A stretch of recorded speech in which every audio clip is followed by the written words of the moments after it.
Bon. Attends. Hop. Vas-y, tu peux y aller.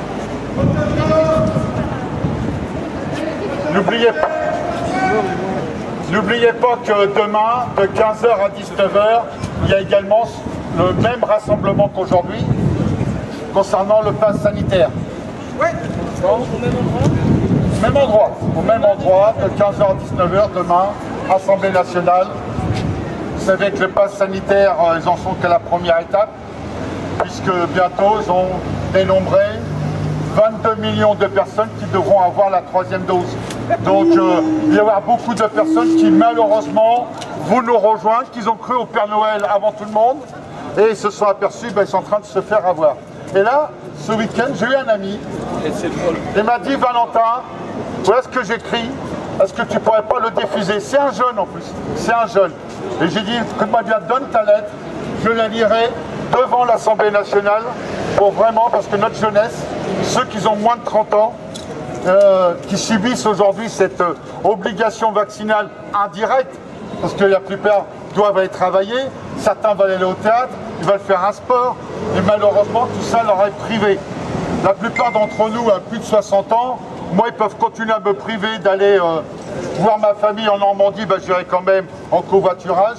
Ils peuvent nous empêcher d'aller au théâtre, on peut s'en priver, mais un enfant de moins de 30 ans, un jeune de moins de 30 ans, toutes ces privations, rappelez-vous au départ, c'était à la cause d'un pergolin.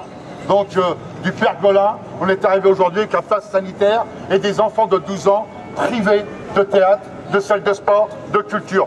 Je ne comprends même pas pourquoi que cette France, qui soi-disant était contre les injustices, les lois qu'on pouvait liberticides, etc., ne soit pas plus dans la rue. Il y a quelque chose qui ne va pas entre rester dans son fauteuil, aller derrière son clavier, applaudir des soignantes, et lorsqu'il y a un jour J de protestation, ils sont aux abonnés absents. Voilà. Alors nous, on peut se dire, nous sommes peut-être les derniers résistants, on peut se dire que dans toutes les villes de France, comme je l'ai vu encore ce week-end, il y avait encore plus de 80 000 personnes recensées aujourd'hui, parce qu'on est de plus en plus fort au niveau du comptage, etc. Je peux vous dire que le mouvement n'est pas mort.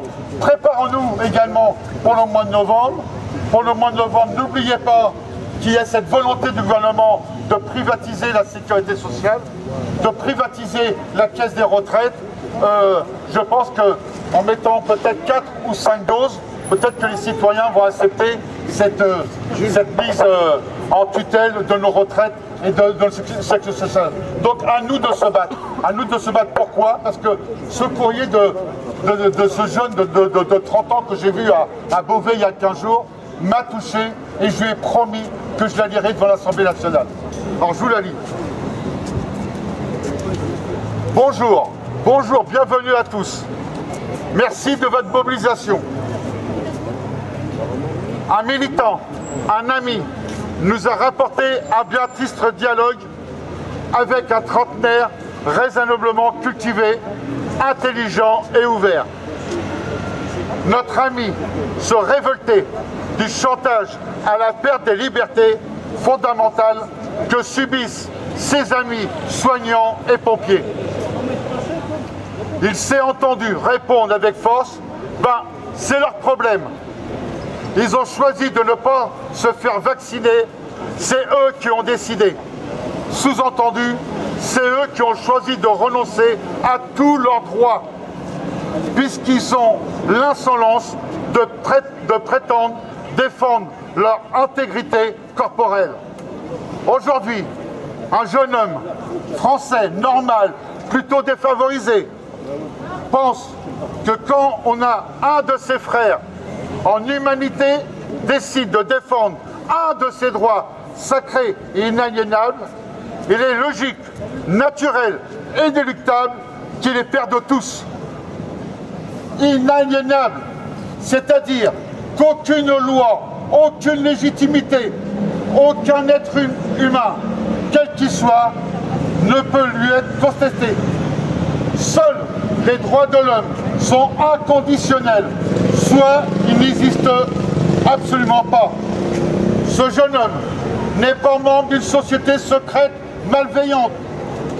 Il ne fréquente ni Davos, ni Bilderberg, ni les réseaux pédocriminels, ni l'élite prédatrice. Il n'a rien d'un millionnaire satiniste. Et pourtant, en toute bonne foi, sans tiraillement, et comme on évoque la pluie et le beau temps, il déroule une logique de discrimination, un discours contestant à ses frères et sœurs humains le droit de disposer de leur propre corps. Un discours tout simplement, spontanément, naturellement esclavagiste. Cette illustration de la grande victoire des maîtres de l'humanité par les grands médias, par une incessante et omniprésente ingénierie sociale. Ils ont réussi à produire une société d'esclaves, esclavagistes, une société de capots. C'est ce qu'est devenu le Français, ordinaire, un type sans âme, qui, assis en terrasse, regarde avec un solide mépris ceux qui perdent tous leurs droits, leur dignité, le droit et leur intégrité corporelle. Ces crevards qui n'ont pas de passe, ces sous-hommes, ces gueux qui osent refuser la lumière de la science des menteurs, des stérilisateurs et des tueurs en série. Ce bourgeois bouffi, conflit de son intolérance, boursouflé de suffisance et de mépris, applaudira onctueusement quand on enlèvera nos enfants et on nous réduira au refus de soins médicaux, à la ruine, du désespoir, au suicide. Voilà où en sont arrivés, entre les 2/3 et les 3/4 des Français ordinaires, nos parents, nos cousins, nos amis, des gens normaux qui veillent seulement à ce que les trains arrivent à l'heure, oui, servilement, obéissent aux pires saloperies. Nous n'appartenons pas à cette odieuse majorité de tortionnaires sans âme. Nous sommes la fragile lumière d'une petite bougie dans l'immense obscurité. Cette lumière qui permet à s'orienter à tous ceux qui souhaitent ouvrir les yeux. Nous sommes les gardiens du vivant, une amnestiste dans une gangue de pierres grossières. Nous sommes ceux dont le sens moral n'est pas négociable. Pensons-y, dans le doute, dans la peine et dans la tourmente. Pensez-y, dans les terribles épreuves qui nous attendent, probablement ces mois prochains. Réunissez vos courages et entraidez-vous pour faire face avec courage et fierté. Qui mieux que les soignants réfractaires aux injections nous ont montré courage, force, honneur et intégrité morale. Qualités qui permettent aux aides-soignants, infirmières, médecins, ambulanciers, thérapeutes de faire face à la brutale ingratitude chaque jour chargée d'offenses. Il faudra se souvenir du harcèlement du patronat, des petits chefs, d'une brutalité, d'une insensibilité et d'une humanité rare. Rien ne sera oublié. Espérons qu'un jour, toutes ces menaces, toutes ces humiliations, toutes ces injustices et toutes ces brutalités oppressives seront fracturées scrupuleusement et sans aucune faiblesse. Voilà les amis, ne luttez pas contre un pass sanitaire, ni contre une autre obligation d'injection, mais luttez pour votre vie, luttez pour votre liberté et pour celle de vos enfants. Pour vos enfants, désobéissance. Merci. Ouais. Bravo. Bravo.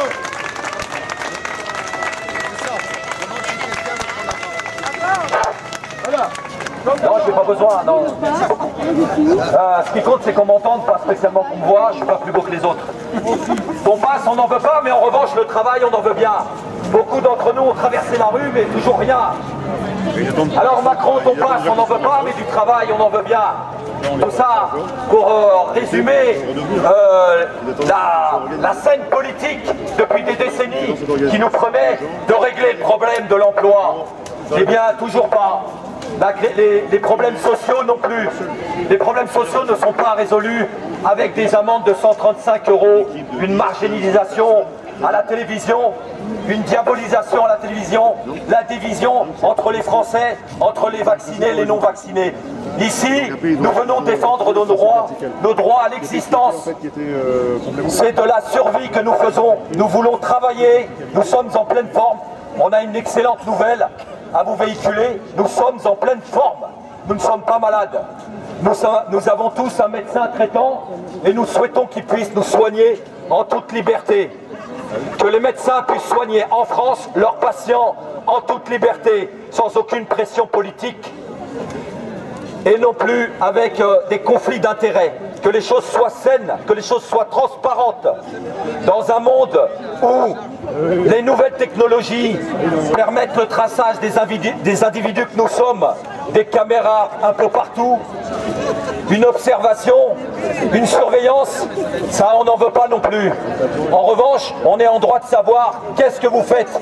Qu'est-ce que vous faites avec l'argent public, avec nos taxes et nos impôts. Nous sommes en droit de savoir où et de quelle manière ceci est géré. Alors, pour nous casser, nous briser, parce qu'ils ont pensé que la crise sanitaire ne suffisait pas, ils ont décidé, comme chaque année, d'augmenter les carburants. Pourquoi augmenter les carburants? Pourquoi augmenter le gaz? Eh bien, pour vous faire comprendre que toutes les personnes depuis 3 ans, tout ce que vous avez pu exprimer, tout ce que vous avez pu faire, n'a servi à rien. Voilà, les observateurs qui sont les conseilleurs, mais pas les payeurs. Ils nous disent il faut faire ci, il faut faire ça. Ben écoute grand, avant de nous dire ce qu'il faut faire, rejoins-nous. Premièrement. Deuxièmement, on ne lâchera pas. Même si psychologiquement c'est très dur pour chacun d'entre nous. L'augmentation du gaz aujourd'hui, les dernières augmentations du gaz et du carburant ne sont pas là par hasard. Elles sont là pour nous briser. Elles sont là pour nous briser. Briser nos espoirs. Briser les personnes que nous sommes. Pour nous faire comprendre, comme je viens de le dire juste avant, que tout ce que vous pouvez faire ne sert à rien. Alors toutes les énergies sont bonnes à prendre. J'entendais tout à l'heure des personnes qui marquaient leurs différences. Eh bien oui, nous sommes différents, mais nous pouvons marcher ensemble. Parce que notre espoir, c'est celui d'avoir le droit à l'existence. Et aujourd'hui, en 2021, les gens ils font les poubelles pour manger. Il y a des personnes qui se retrouvent sans logement, c'est une réalité. Les personnes qui nous défendaient, qui exprimaient ce qui se passait réellement dans un peuple, les plus fragiles, les sans-abri, ils ne sont plus là. Il y avait l'abbé Pierre, il y avait Daniel Balavoine, il y avait également notre ami Coluche qui exprimait la réalité du terrain. Aujourd'hui, tout est faussé, tout est trouble, tout est sombre, mais on garde l'espoir. On garde l'espoir, non pas de la division. On n'a rien contre ceux qui se vaccinent et ceux qui ont accepté le pass. Si vous voulez vous faire injecter plusieurs fois par an, c'est votre problème, nous on n'a rien contre ça. On est simplement en droit de dire qu'il existe un secret médical, on aimerait qu'il soit respecté, et aussi la liberté de notre médecin de nous soigner. Tout simplement. Mais on dit encore aujourd'hui, nous sommes en pleine forme. On n'a pas besoin de personnes qui nous donnent l'illusion de sauver le monde en faisant des milliards, non pas de chiffre d'affaires, mais de bénéfices. Aujourd'hui, on veut vivre, on veut survivre. Voilà pourquoi notre raison de notre présence ici, entre tout ce que nous portons depuis plus de 3 ans avec les antipasses, parce que la rue n'appartient à personne. Il faut arrêter de me parler de Philippot et des autres, j'en ai rien à secouer. Je vais à l'endroit où je veux et je connais mes revendications et ce que j'ai à dire. Ne laissez pas ces gens prendre votre place. Ne laissez pas les gens devenir chefs à votre place. Vous avez des choses à dire, vous avez des choses à voir, vous voulez parler avec les gens, eh bien allez-y. La rue ne leur appartient pas. Ici, il y a un rassemblement, peut-être qui est appelé par l'extrême droite ou Philippot. Vous avez envie d'y rester, vous avez envie de voir ce qui se passe, ce qui s'y dit, eh bien restez-y. On n'a pas à vous apparenter à quoi que ce soit. On porte des revendications depuis 3 ans et on les porte toujours. Justice sociale, justice fiscale. On ne peut pas aujourd'hui, en 2021, rester insensible aux gens les plus fragiles. On est en droit d'espérer une meilleure évolution de l'humanité. Merci.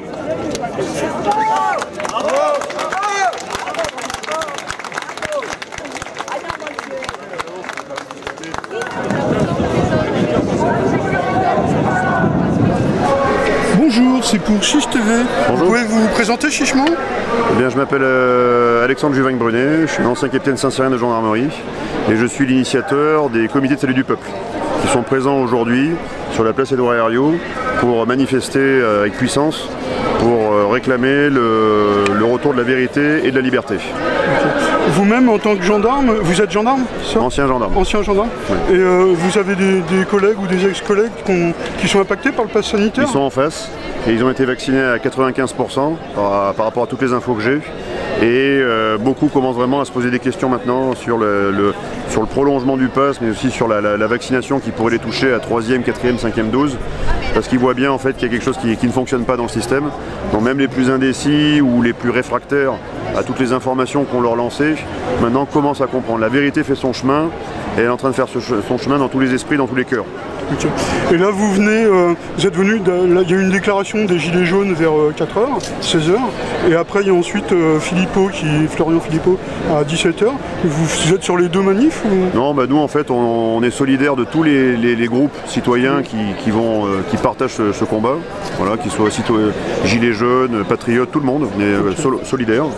Mais aujourd'hui voilà, on représente un collectif qui s'appelle les comités de salut du peuple, qui sont beaucoup plus larges et qui permettent en fait de fédérer toutes les personnes en les organisant. On va essayer d'apporter un esprit d'organisation à tous les groupes citoyens pour qu'ils puissent se prendre en main et puissent en fait concentrer leurs efforts pour ensuite gagner. C'est ça la clé. Qu'est-ce que je veux dire, si les gens veulent vous retrouver, vous avez une page Facebook ou un Twitter ou... On a même un site, c'est comitédesalutpublic.fr. Ok, d'accord. Bah, je vous remercie beaucoup. Merci monsieur. Je vous souhaite une bonne manif. La bonne manif aussi à vous aussi.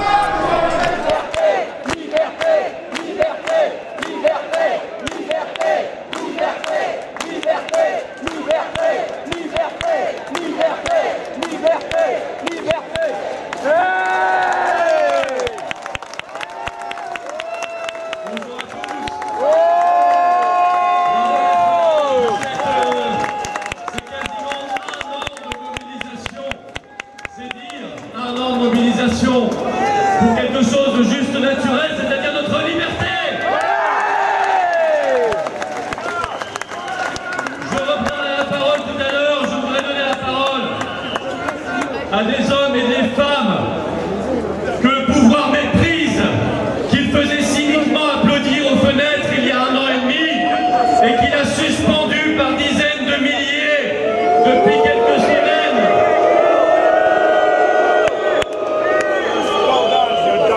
Je voudrais donner la parole à des soignants courageux. C'est un scandale d'applaudir. Et je vous demande de bien vouloir les accueillir. Et il faut former un collectif de soignants. Ils ont ce courage que les députés n'ont pas eu pour le moment. Applaudissez-les, merci pour eux. Bravo.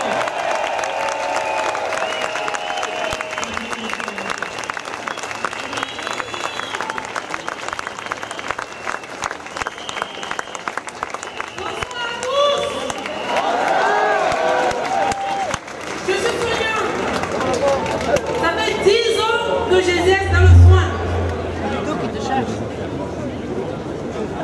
Je suis la 4e génération de ma famille à exercer dans le soin. Bravo! C'est une vocation.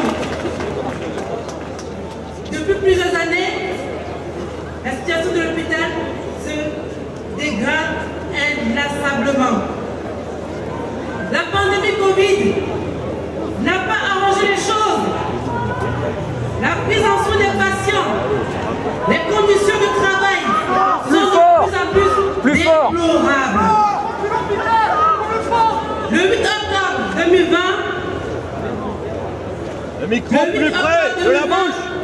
en Île-de-France, un plan blanc pour les hôpitaux a été déclenché pour faire face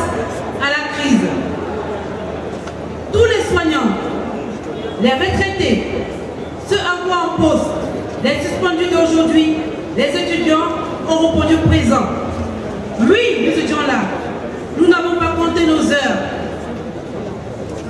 Avec presque pas de jours de repos, nous étions présents, solidaires. Beaucoup de collègues, même épuisés, étaient là. Même malades, ont répondu présent.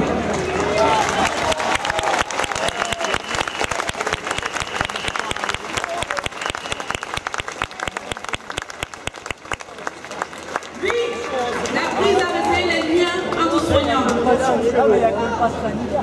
Et nous demandons à continuer à travailler ensemble. Aujourd'hui, cette politique de tout vaccinal crée de la ségrégation.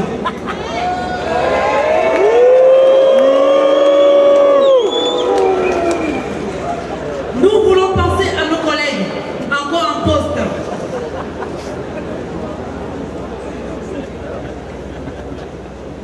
Nous voulons penser à nos collègues encore en poste. Ce vaccin ne nous séparera pas. Nous resterons unis. Bravo, bravo.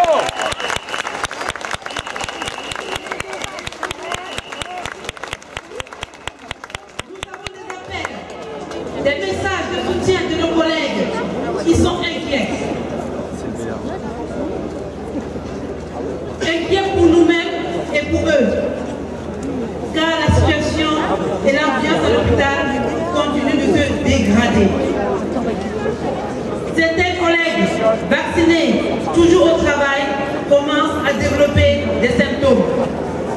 Asthme, douleurs chroniques, angine à répétition. J'appelle tous mes collègues vaccinés et non vaccinés à dire non au pass de la honte, à dire oui Liberté, liberté, liberté, liberté, liberté, liberté, liberté, liberté, liberté, liberté, liberté, liberté, liberté, liberté,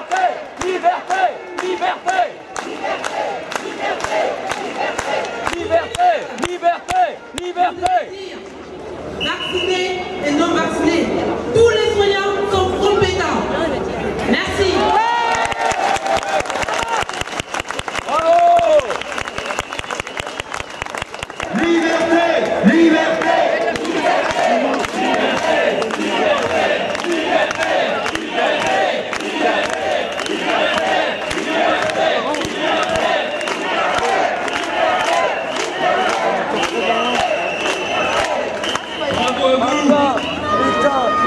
Bravo pour cette mobilisation. Nous sommes venus directement devant la maison du peuple. Parce que en France, le seul souverain, c'est le peuple. Et parce que le peuple, c'est nous.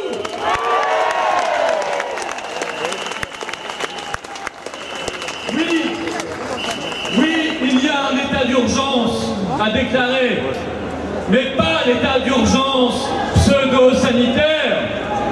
Non, il y a un état d'urgence humain, social, démocratique, français à déclarer, parce qu'il y a des millions et des millions de nos compatriotes qui vont mal et qui n'en peuvent plus. C'est ce message que ces gens-là doivent entendre et que nous portons ici ce soir avec force.